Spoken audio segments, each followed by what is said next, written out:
बिस्मिल्लाहिर्रहमानिर्रहीम। स्टूडेंट्स, आज हम अपने चैप्टर नंबर 2 वेक्टर्स के असाइनमेंट्स को करेंगे। असाइनमेंट नंबर 1 है हमारे पास, Fatima is pulling her trolley while climbing up to the ramp at school gate. Find the force with which he is pulling back. If x component and y component is 12 Newton and 5 Newton respectively. ठीक है, तो देखिए सबसे पहले हम data बनाते हैं अपना। जब भी आप न्यूमेरिकल करें तो सबसे पहले अपना डाटा बनाएं। डाटा में मुझे क्या गिवन है? मुझे गिवन है सबसे पहले x कंपोनेंट और y कंपोनेंट। x कंपोनेंट है मेरा उस फोर्स का, वो है 12 न्यूटन। x कंपोनेंट है 12 न्यूटन और y कंपोनेंट इस फोर्स का जो मुझे गिवन है वो है 5 न्यूटन।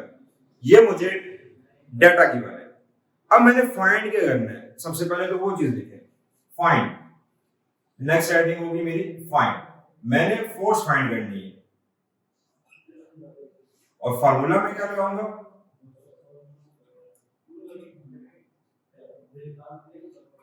फार्मूला में लगाऊंगा F is equal to under root F X का स्क्वायर प्लस एफ वाई का स्क्वायर।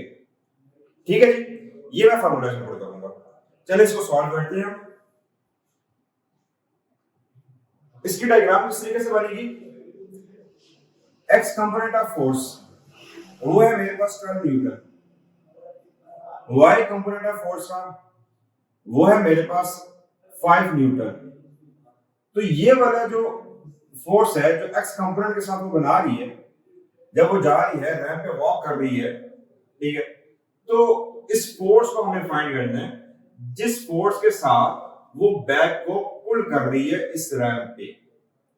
इस रैंप से गुजरते हुए जिस फोर्स से वो अपने बैक को पुल कर रही है उस फोर्स को हमने फाइंड करना है, यानी कि फोर्स का ये वाला कंपोनेंट फाइंड करना है। ठीक है, तो देखें F is equal to F X 12 का स्क्वायर, एफ वाई 5 का स्क्वायर, इसका आप ले लें अंडर रूट। लेकिन 12 का स्क्वायर होता है 144 और 5 का स्क्वायर होता है 25। तो 144 प्लस 25 169 अंडर रूट के साथ। तो एट द एंड मेरे पास इसका रिजल्ट क्या आ जाएगा? मेरे पास रिजल्ट आएगा force is equal to 13 newton. Under root 169 होता है 13।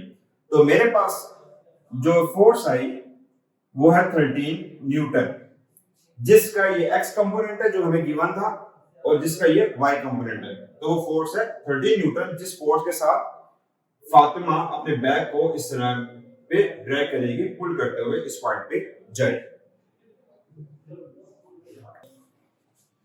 क्वेश्चन नंबर 2 है हमारा, if a is equal to 5i unit vector plus j unit vector and b is equal to 2i unit vector plus 4j unit vectors.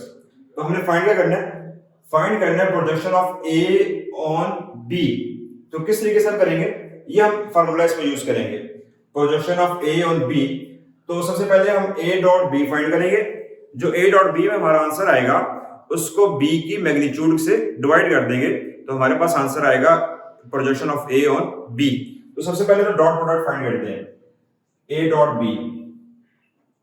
Very simple, देखिए हमारे पास एक है 5i unit vector plus j unit vector dot 2i unit vector plus 4j unit vectors. तो dot product बहुत आसान है। Dot product में आपने i वाले को i के साथ मल्टीप्लाई करना है, j को j के साथ, और उसका k भी होगा तो उसको k के साथ मल्टीप्लाई करना है। तो देखें 5 को 2 के साथ, तो 5 2s are 10 और 4 1,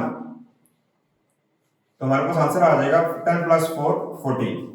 तो ये हमारे पास आ गया a डॉट b की मैग्नीट्यूड। ठीक है, अब b की मैग्नीट्यूड फाइंड करते हैं। b की मैग्नीट्यूड फाइंड करने के लिए मेरे पास देखें क्या फॉर्मूला होगा, 2 का स्क्वायर प्लस 4 का स्क्वायर इनटू अंडर रूट। तो 2 का स्क्वायर 4, 4 का स्क्वायर 16, 16 प्लस 4 20, तो मेरे पास इसका आंसर आ जाएगा √20। तो ये आ गया मेरे पास b का मैग्नीट्यूड।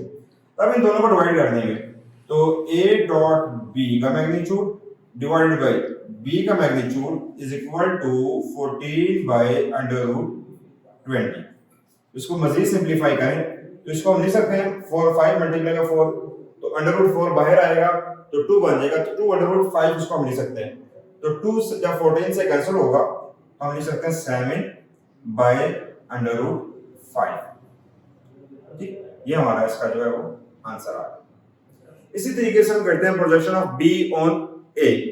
तो projection of B on A find करने के लिए हम इसी तरीके से सबसे पहले तो A डॉट B फाइंड करेंगे, लेकिन projection of B on A में डिवाइड करेंगे A के साथ, मैग्नीट्यूड ऑफ A।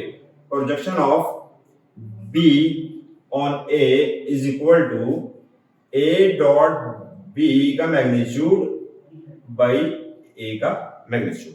ठीक है, तो A डॉट B का तो हमने ऑलरेडी यहां पे फाइंड किया हुआ है, तो A डॉट B का हमारे पास मैग्नीट्यूड आ रहा है A dot B is equal to 14। अब A का मैग्नीट्यूड फाइंड करना है हमने, तो A का मैग्नीट्यूड देखें मेरे पास ये है A vector 5 I unit vector plus J unit vector. तो हमने I और J गनी जस्ट 5 का स्क्वायर, तो 5 का स्क्वायर प्लस इसका साथ 1 का स्क्वायर, तो अंडर रूट, तो 5 का स्क्वायर 25, 25 प्लस 1 26, तो यहां पे मेरे पास आ जाएगा अंडर रूट 26। ठीक है, अब इसको डिवाइड करते हैं उसके साथ, तो हमारे पास आंसर आएगा A dot B by A का magnitude is equal to 14 by under root 26। ठीक है, तो ये हमारा जो है वो इसका भी आंसर आ। असाइनमेंट नंबर 3 हमारी, two vectors A and B having magnitude 3.2 unit and 5.2 unit making an angle of 60 degree. What is the magnitude of their cross product? तो देखें हमारे पास डाटा में सबसे पहले क्या है, दो वेक्टर्स हैं। वेक्टर A जो है वो है हमारे पास 3.2 यूनिट, यानी कि वेक्टर क्वांटिटी कोई भी हो सकती है, वेलोसिटी, एक्सेलरेशन, ठीक, मोमेंटम, तो उसका यूनिट जो भी हो। इसी तरीके से वेक्टर B वो है हमारे पास 5.2 यूनिट। ठीक है, और इन दोनों के बीच जो एंगल है, एंगल थीटा वो है 60 डिग्री। तो हमने फाइंड क्या करना है, फाइंड हमने करना है क्रॉस प्रोडक्ट, यानी कि A cross B, cross product हमने फाइंड करना है, इनके दोनों का क्रॉस प्रोडक्ट क्या है। तो फार्मूला इसमें क्या लगेगा, फार्मूला होगा A cross B is equal to AB sine of theta. तो हमने तो जस्ट मैग्नीट्यूड फाइंड करना है, डायरेक्शन फाइंड नहीं करनी। ठीक, वैसे तो हमारे पास फार्मूला होता है n यूनिट वेक्टर के साथ भी। ठीक है, एक्चुअल फार्मूला ये है, तो हमने जस्ट मैग्नीट्यूड फाइंड करना है, डायरेक्शन फाइंड नहीं करनी है इसमें। तो इसको सॉल्व करते हैं,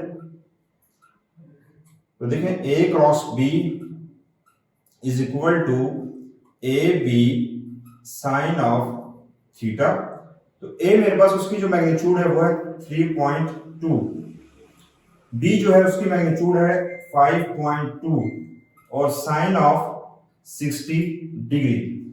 तो अब फॉर्मूला A क्रॉस B का जो मैग्नीट्यूड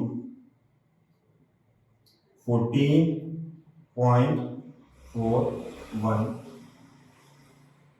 यूनिट स्क्वायर। तो ये हमारा जो है इसका क्रॉस प्रोडक्ट का आंसर।